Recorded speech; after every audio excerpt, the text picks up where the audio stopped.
Kali ini saya memiliki pembahasan kalau di mana video ini ditonton dengan serius oleh para kibin Habib, terkhusus Habib Bahar di sini. Mereka akan taubat, teman-teman. Mereka akan stop memuja-muji para habaib pada umumnya. Karena di antara mereka ini,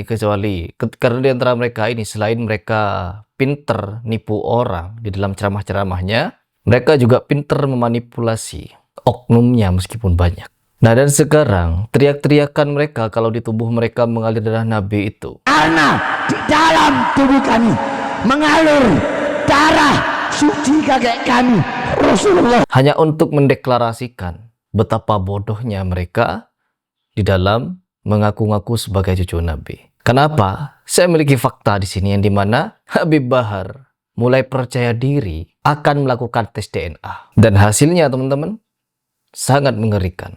Dan sekarang kita menjumpai video yang dimana di Arab Saudi itu, di sana itu di dalam memuliakan keturunan Nabi berbeda cara dengan apa yang terjadi di Indonesia. Salah satu contoh, mereka tidak mengkoar-koarkan dan menjadikan cucu Nabi sebagai sosok seperti di Indonesia. Ingat loh, Cok, yang kamu gitu kan itu ulama, punya jamaah, punya umat yang menghargai ilmunya.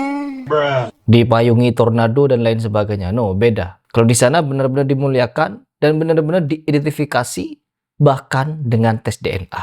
Kalau di Iran beda lagi. Versi cucu nabinya beda lagi. Versi cucu nabinya harus berbangsa Persia. Kalau di sana. Nah, kalau di Indonesia cucu nabinya harus berbangsa Tarim, Ba'lawi. Nah, di sini teman-teman, bagaimana cara memverifikasinya? Kita simak cara bagaimana kalau di Arab Saudi memverifikasi cucu Nabi. Tapi keturunan Nabi yang paling banyak itu di Madinah. Di Madinah itu ada 7 keluarga besar. Dan di tanah Arab secara khusus, ini saya bercerita di tanah Arab secara khusus, siapapun yang menjadi keturunan Nabi, maka mereka mulai dari tahun 1403. Berarti tahun berapa miladi itu kira-kira? 1982 lah, kurang lebih 82 atau 83 atau 1403. Kalau sekarang kan 1447. Mulai dari 1403, siapapun itu di sana ya, siapapun yang mengaku keluarga Nabi, maka mereka harus ikut tes DNA. Wah, harus tes DNA, teman-teman. Jadi memang syarat utama untuk memastikan dia adalah cucu Nabi adalah dengan cara tes DNA. Oh, beda hal di Indonesia. Ketika sang Imam Jumbo menyatakan, apabila ada orang yang ngaku-ngaku nih sebagai habaib, cucu Nabi, kan mereka menganggap kalau Habib itu cucu Nabi, harus tes DNA dulu. Setelah pernyataan itu viral, dibahas banyak orang, muncul menantunya mengharamkan tes DNA. Kok takut mereka ya? Takut mereka, teman-teman, untuk tes DNA, teman-teman. Karena takut ketahuan kalau mereka sebenarnya berbangsa Bangladesh. Sebagaimana, siapa nama yang perempuan tuh? Najwa Shihab. Nggak ada Arab-Arabnya. Arabnya dikit. Bangladesh mereka. Makanya Rizik Shihab itu selalu teriak-teriak asmatkan. Kenapa ada Sahrukan? Kenapa ada Salman Khan? Ya karena mereka juga keturunan Ba'lawi. Kemudian orang-orang menjuluki mereka ini Asmat Khan. Kita kalau dengar Khan itu biasanya dari mana? India, ada Salman Khan. Salman Khan. Sahruk Khan. Khan dari mana? India. Nah, kok ada Wali Songo bisa dari India? Aduh, ya begitu katanya. Lanjut dulu ini, teman-teman. Fakta menarik ini ya, yang perlu untuk dijadikan pelajaran nih bagi kibin. Bukan untuk menuduh. Bukan untuk menuduh. Tapi pemerintah ingin memberikan yang terbaik. Supaya nanti mereka tidak meminta-minta. Tidak minta-minta. Lalu bagaimana yang terjadi di Indonesia? Kenapa, teman-teman? Keturunan Nabi itu dilarang untuk meminta-minta. Tapi yang terjadi di Indonesia apa? Seperti ini. Ente siap besok? Harus 100 juta. banget editnya begitu. Salaman sama saya. Ingat loh, Buat Nabi nih, jangan main. Cok, yang kamu gitu Pilih, kan mau itu yang sapi 7, ulama, punya apa 100 juta? jamaah, punya umat yang menghargai 100 juta. ilmunya. ilmunya. Fatihah. Doyan minta-minta. Kalau tidak minta-minta, dawir. Siwak bekas dijual sama mereka. Untuk apa? Ya untuk minta sebenarnya. Dengan cara yang sentoloyo. Karena keluarga Nabi tidak boleh Minta-minta. minta sedekah. Hmm. Keluarga Nabi harus dijaga kehormatannya. Maka yang bertanggung jawab atas keluarga Nabi itu siapa? Pemerintah. Secara umum. Untuk menghargainya. Ini di sana ya. Kalau di sini saya tidak tahu. Untuk menghargainya. Jadi siapapun yang mengaku keluarga Nabi, kemudian dites, sehingga pemerintah akan memberikan bantuan. Bisa jadi gaji per bulan, bisa jadi pokoknya tidak ada di antara mereka yang terbengkalai hidupnya. Fair kan? Jelas. Apa salahnya? Diminta tes, tidak ada salahnya.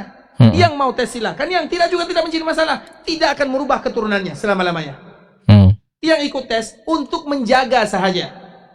Agar nanti kalau ada anak dan keturunan mereka yang miskin, mereka sudah ada yang menanggung jawabnya sehingga mereka bisa menjaga nama Nabi SAW. Itu saja yang diinginkan. Iya. Makin jelas dan makin terang di sini. Yang dimana kalau di Indonesia beda lagi ceritanya teman-teman. Apalagi di Tarim. Oh enggak, kalau di Tarim ternyata para habaib juga gak dianggap. Mereka cuma ngeklaim sebelah pihak. Mengaku-ngaku sebagai keturunan Nabi. Tapi di Tarim pun mereka tidak diakui teman-teman. Saking ingin meyakinkan di Indonesia, mereka sampai rela-rela untuk teriak-teriak bahwa telah meminum darah Nabi.